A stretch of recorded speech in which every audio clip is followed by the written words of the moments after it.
Hello friends, I just got this one in the mail.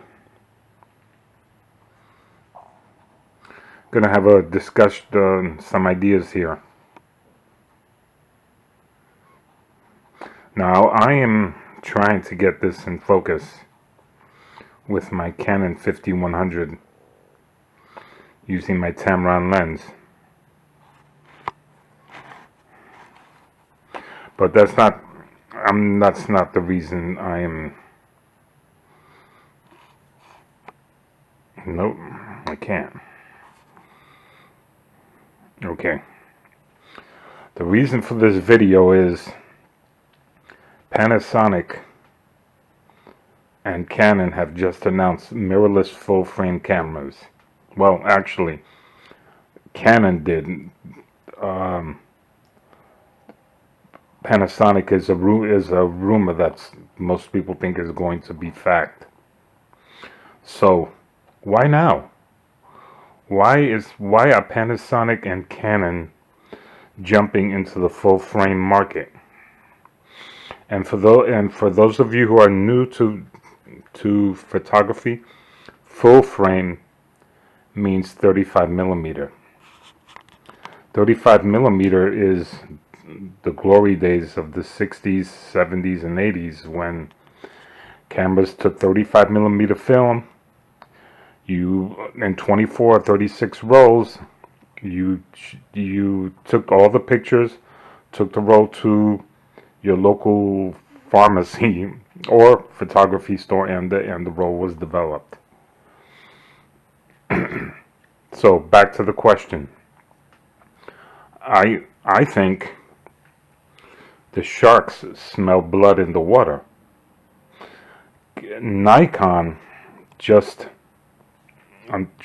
they apologized because they could not meet the pre-order demand for the Z7.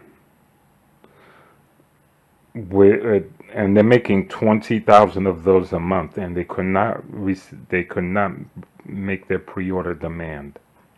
So, is there a pent-up demand for full-frame mirrorless cameras that are not Sony? Does the general public want a reliable autofocus mirrorless camera of decent size that is not their smartphone?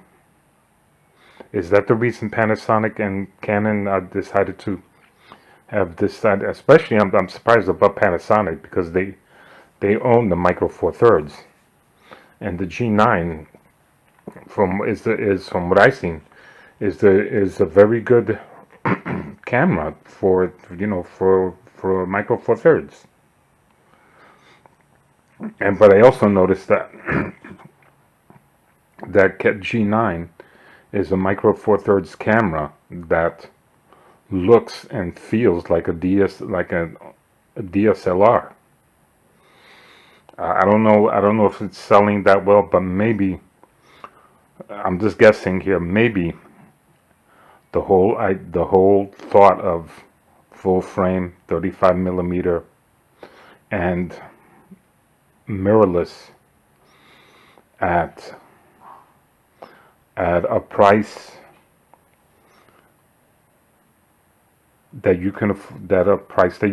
is competitive to a smartphone and ergonomic feels and looks like an old DSLR is compelling.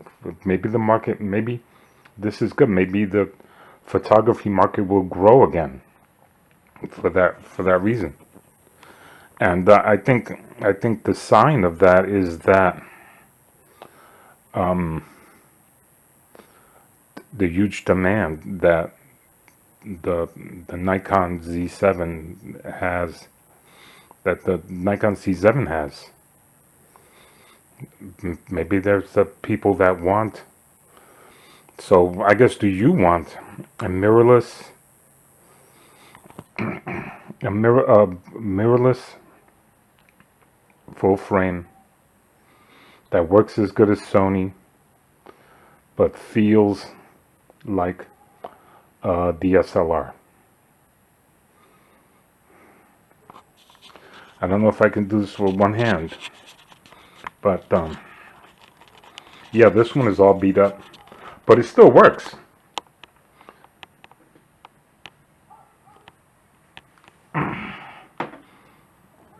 Now I can get 3 fingers around it. Alright, let me see if I can do something with this.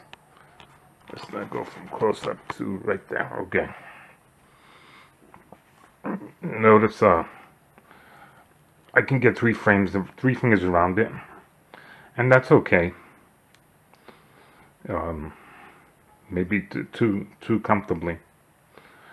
The camera still feels a little bit too small, but it takes hella good pictures. I can see why the next 7 was considered revolutionary. I'm gonna put some videos and some pictures. Now here's the next 5, which also is really good autofocus, 14 megapixel. It's very good for what it is.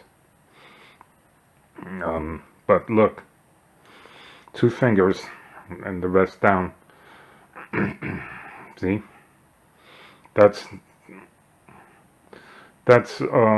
might be okay, or it might not.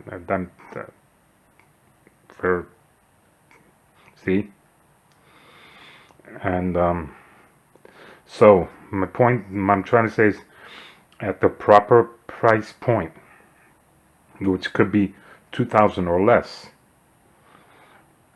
people will get back into photography and cameras. The Sony A7 III has been a game changer. I have a feed, from what I've seen on YouTube, and I've been reading online, that's the #1 full frame camera seller in the US. So people want 35 millimeter, or equivalent. They want the full frame. But they really want a full frame that looks and feels like a DSLR.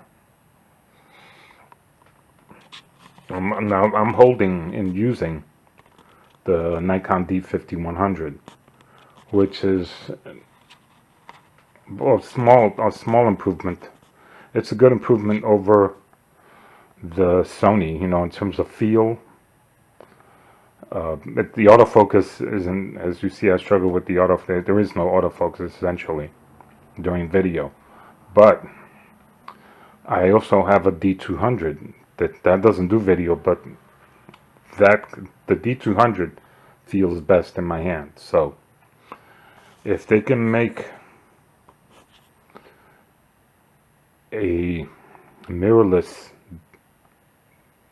body and like a D200 with all the capabilities of a 2018 mirrorless camera, and they'd sell that for I don't know, $1,500. Maybe with a one prime lens and one kit lens. Would that ignite the photography market again? Signing off.